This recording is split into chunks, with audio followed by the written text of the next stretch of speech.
AM560theanswer.com. Listen to AM 560 The Answer online at 560theanswer.com, on the AM 560 mobile app, on your Alexa-powered smart speaker, and on TuneIn, iHeart, and on Odyssey.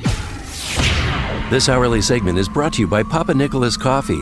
Papa Nicholas Coffee, a family tradition since 1897.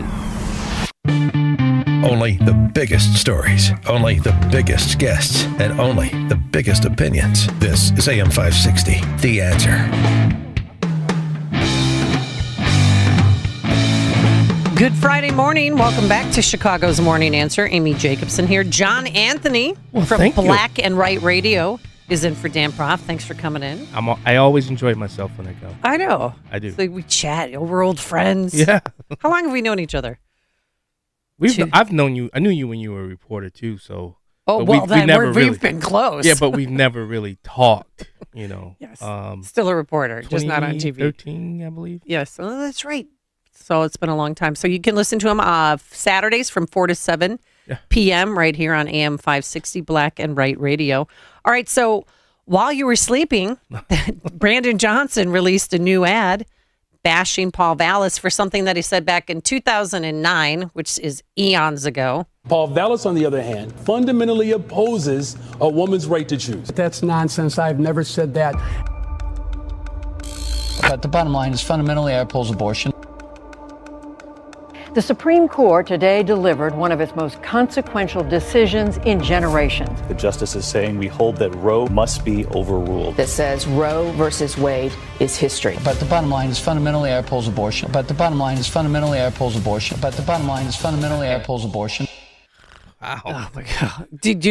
Fundamentally, I oppose abortion. With more on this, let's welcome back to the program Alderman Roderick Sawyer from the 6th Ward. Good morning, Mr. Sawyer. How are you?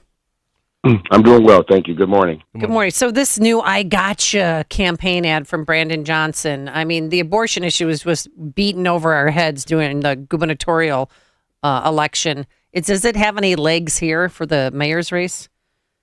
No, not at all.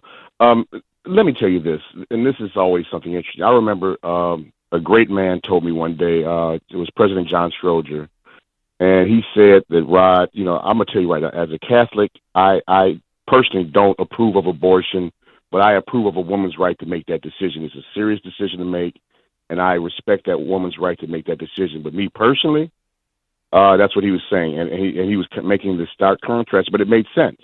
Right. Everybody has that right to have an opinion, but at the same time, he says, Rod, that doesn't eliminate my desire and understanding that it's a woman's right to choose, and I respect that woman's right to choose, and I support that woman's right to choose. But him personally at that time, and him personally, period, says that he personally opposed it. So that's a personal decision. That's a personal issue. I mean, I don't know what we're talking about.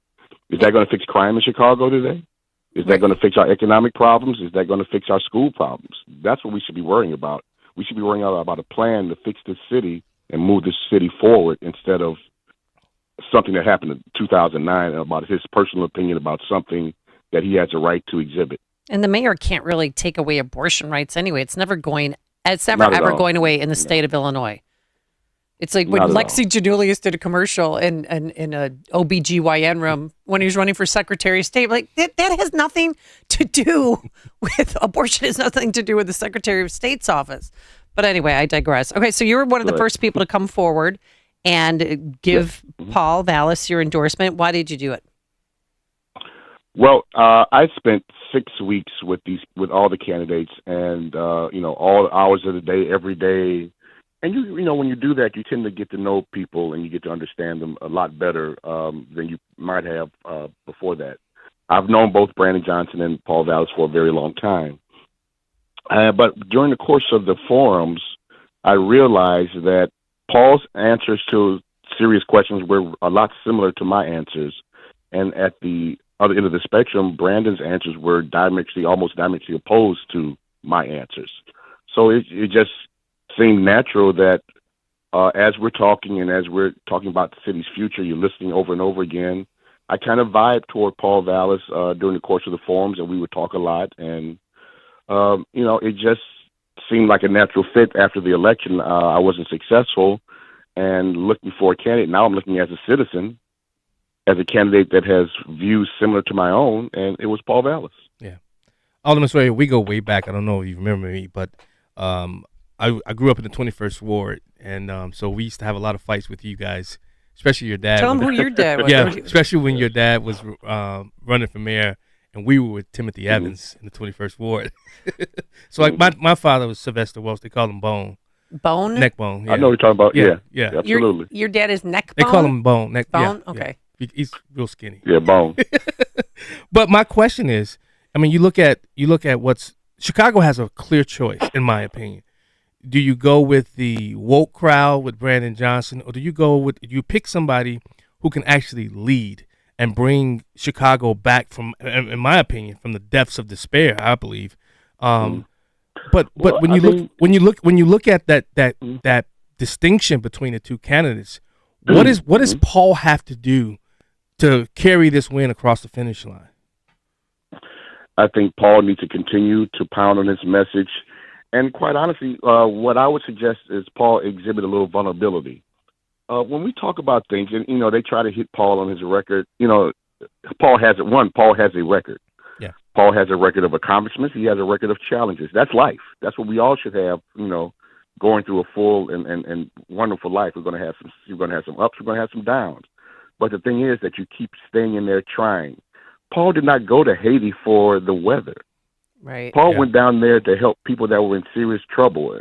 He didn't go to New Orleans for cuisine. He went there because, the system was in danger. It was a real problem. He went during a hurricane-ravaged New Orleans time. It was very devastating. So this man would go in there fighting all over the country to help children and to help others.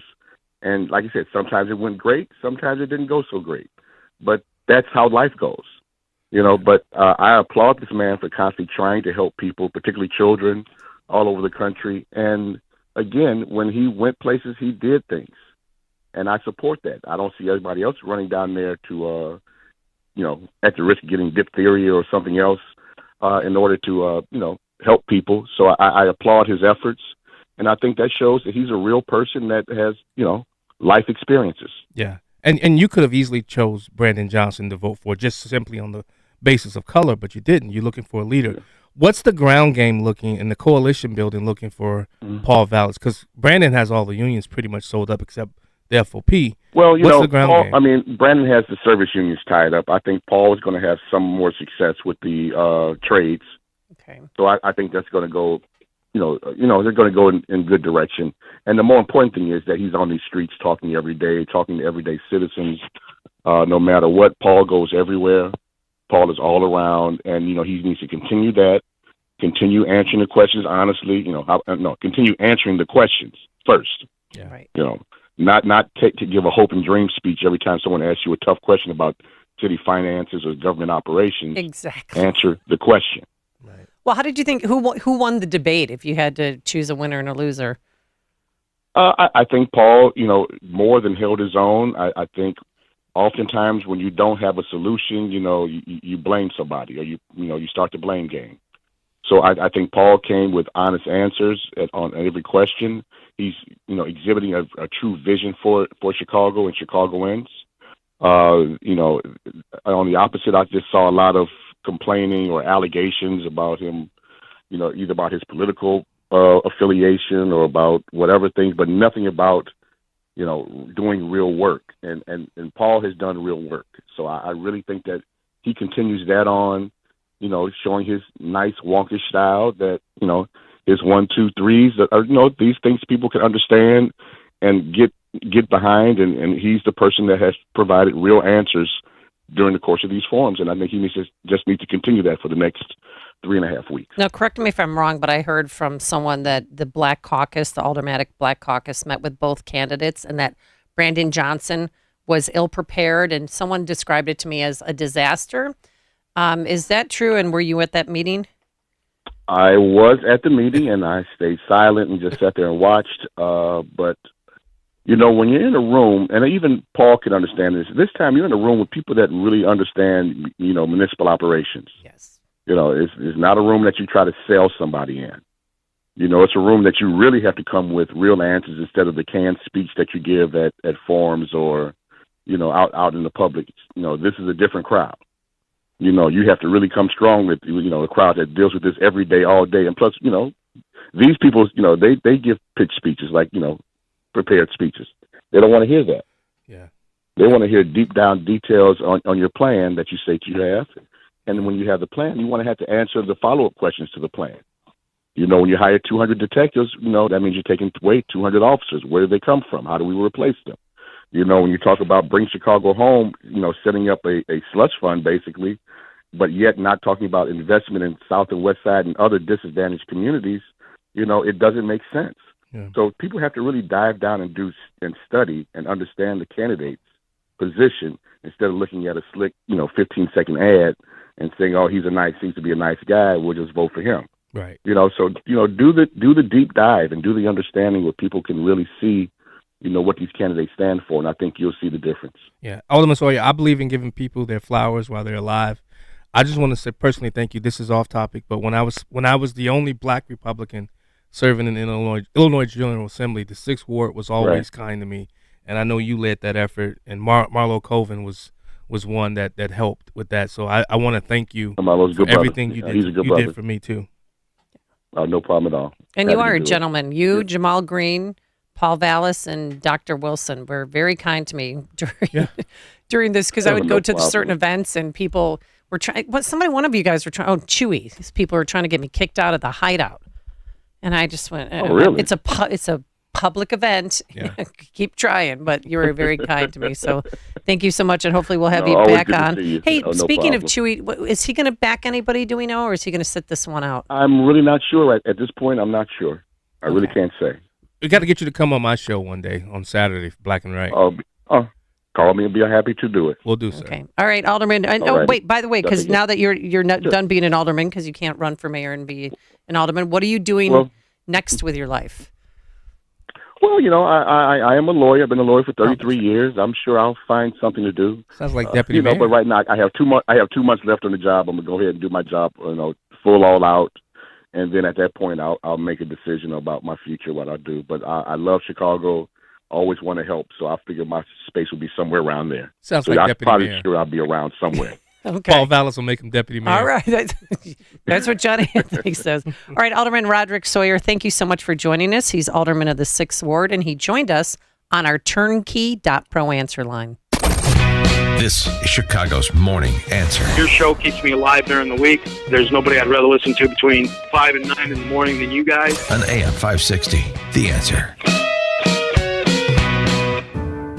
Christians must champion the sanctity of human life, but it's not easy in abortion destination Illinois. For fresh insights on winning the fight for life, join the Illinois Family Institute Saturday, March 18th at the Village Church of Barrington for IFI's Pro-Life Worldview Conference. To register, click events at illinoisfamily.org. Nationally acclaimed life leaders Scott Phelps, Dr. John Diggs, and Scott Klusendorf will offer biblical common sense perspectives on how to make